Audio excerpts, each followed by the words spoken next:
praticamente quase 2 horas de conversa. Ele pode transitar por muitos temas. Eu acho que ele esclareceu para todos os que nos acompanham qual é a percepção dele a respeito desse conflito. Eu tenho uma percepção que isso começa de forma quente no porto de Beirute. Porque quando a gente fala em Belt and Road, a gente fala também sobre o controle do Mediterrâneo. Aquela explosão no porto de Beirute e a posterior ascensão do Irã, agora essa aliança do Irã com a Arábia Saudita, tudo intermediado pela China, a aproximação da Arábia Saudita do Hezbollah, a volta da Síria à Liga Árabe. Eu tenho a impressão que todo esse contexto tem bastante proximidade com o que está acontecendo dentro da Ucrânia. E como o senhor falou sobre o Belt and Road, eu gostaria só, não querendo abusar da sua boa vontade, uma última, efetivamente, consideração. Muita gente fala sobre a possibilidade da abertura de um segundo fronte. Com o que o senhor nos trouxe, isso é delicado também sob o ponto de vista logístico e operacional. Se a gente está falando em escassez de munição, se a gente está falando em uma impossibilidade de aumentar, vamos dizer assim, a logística que supriria as necessidades dessa aliança ocidental.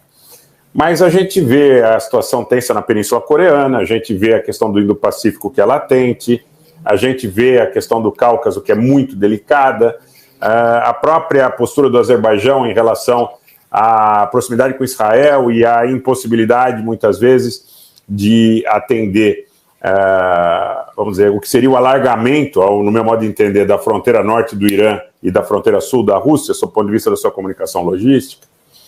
Então, o Cáucaso também seria, por si, além da questão da Nagorno-Karabakh, a questão da demanda da Turquia por ter um corredor extraterritorial no território armênio, enfim, ali que se tem uma série de complicações. As próprias questões da Geórgia, ainda da Abkhazia, da Ossétia, pouco resolvidas. A possibilidade de abertura de um segundo fronte, o senhor vê como algo tangível, como a própria Síria? Hoje a gente teve notícias de que os turcos teriam entrado em conflito com o YPG, que é apoiado pelos Estados Unidos, teriam ocorrido 2 fatos com tropas russas, cogitaram, inclusive, a utilização do Bayraktar, depois disseram que foi uma mina, depois que erraram ali o alvo, enfim. Mas tem uma tensão muito grande, também na Síria. Tartus também é um ponto muito importante, é um porto para a Marinha Russa e também o acesso ao Mediterrâneo, o trânsito entre o Mediterrâneo e o próprio Mar Negro. Aí a postura da Turquia, que não quer sair de Idlib, que manda mais tropas para Idlib, mas você tem o entorno do Erdogan, que tem negócio com o entorno do Vladimir Putin. Bom, para não perder o foco em relação à pergunta bem objetiva, a abertura de um segundo fronte dentro desse conflito que ocorre na Ucrânia, o senhor vê como possível? Provável? Possível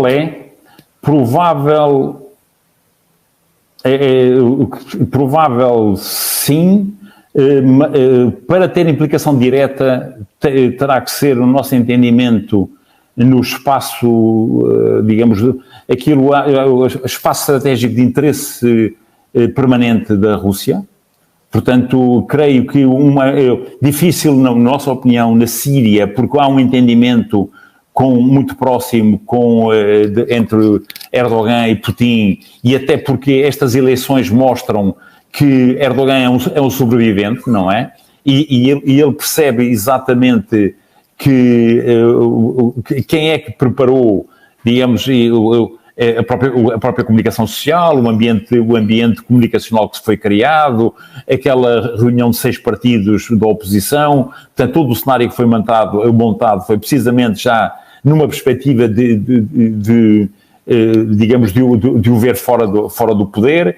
Vemos a hostilidade, em particular do Ministro do Interior, do Ministro da Administração Interna, do Ministro do Interior em relação aos Estados Unidos, digamos, aquilo que considera a cumplicidade moral dos Estados Unidos em relação aos atentados que têm havido na Turquia, perpetrados por o YPG, portanto, pelo PKK, não é? Pelo partido curdo a partir da Síria, onde nos parece sejam os 2 pontos críticos, que esses que implicam muito provavelmente uma ação direta russa. Um é a Geórgia, precisamente Se o presidente da Geórgia fosse Saakashvili, haveria certamente ali um incidente. Aliás, há ali umas tensões, porque a presidente da Geórgia, como sabemos, nem é georgiana, não é? É francesa. É uma senhora que nasceu em França, era embaixadora de francesa em Tbilisi, não é? E rapidamente passou a presidente, não é? E soubemos, e vimos há muito pouco tempo, quando o governo da Geórgia quis fazer uma lei contra os agentes externos, o levantamento que houve, não é? Esta senhora estava nos Estados Unidos, não é? Estava nos Estados Unidos, e vemos que a postura do governo é muito diferente. E vemos que o próprio primeiro-ministro diz de uma forma muito agastada que o tem empurrado para debaixo do autocarro, como se costuma dizer, para um conflito com a Rússia, e vimos as tensões que agora foram criadas com a abertura de voos diretos entre a capital da Geórgia e Moscou, não é? Moscou e a Rússia, não é? Portanto, o governo, e vimos tanto aquela tentativa de revolução colorida que se verificou na Geórgia, precisamente porque esse é um dos pontos, e o próprio primeiro-ministro a pedir a Zelensky para não interferir nos assuntos internos da Geórgia, não é? Portanto, estamos em crer que se uma frente pode ser ali, porque a Rússia tem forças de manutenção de paz, como lhe chamam, na Ossétia do Sul, pelo menos, e a Abkházia, que está muito próxima, e se houver uma intervenção da Geórgia, né, nestes dois territórios, que a Rússia reconheceu como independentes, portanto, o exército russo, a Rússia interfere. Aí haveria uma segunda frente. O outro local, e esse é o mais crítico, no nosso entendimento, é o mais crítico, e esse tem até repercussões na Europa, na União Europeia, na NATO, é a Moldávia. Neste caso, a Transnistria. A Transnistria, que os ucranianos estão desejosos para intervir na Transnistria, até porque tem lá 20 mil toneladas, salvo erro, de munições, que lhe davam muito jeito, diga-se de passagem. Tem o maior paiol da Europa, tem o maior paiol da Europa, e que é guardado por uma força também chamada de manutenção paz russa.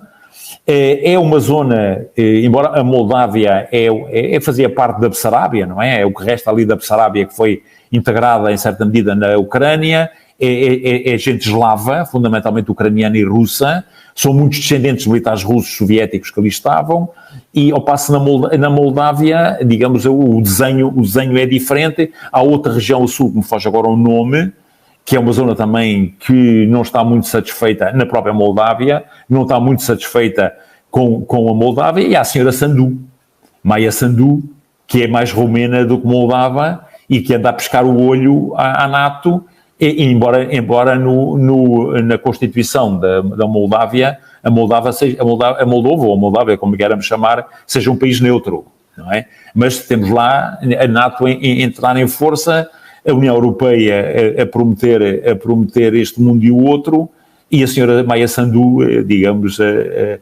muito sensibilizada. O anterior presidente esteve preso, não sei se ainda está. Portanto, a situação é muito tensa, e já houve lá uns incidentes, o ano passado, com os drones que, digamos, fizeram os ataques às bases russas. A possibilidade de haver ali um incidente é grande, só que se houver um incidente, o Odessa Moment é mais rápido, não é? Portanto, os russos muito provavelmente terão que tomar uma ação.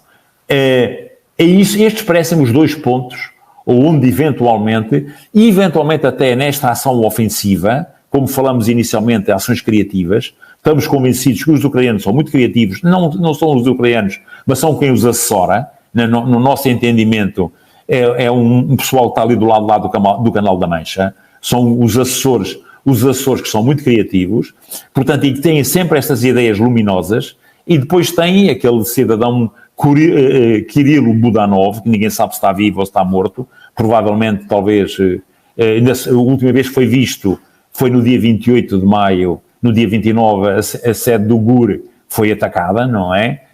Apareceu uma imagem ontem dele em silêncio absoluto, naquela aquele desenho propagandístico de que é preciso silêncio para as operações, quando já se sabe que está a correr a contra-ofensiva. Portanto, para terminar, Sr. Doutor, para concluir, 2 pontos prováveis, no nosso entendimento, de internacionalização do conflito, na Transnistria com a Moldávia, e há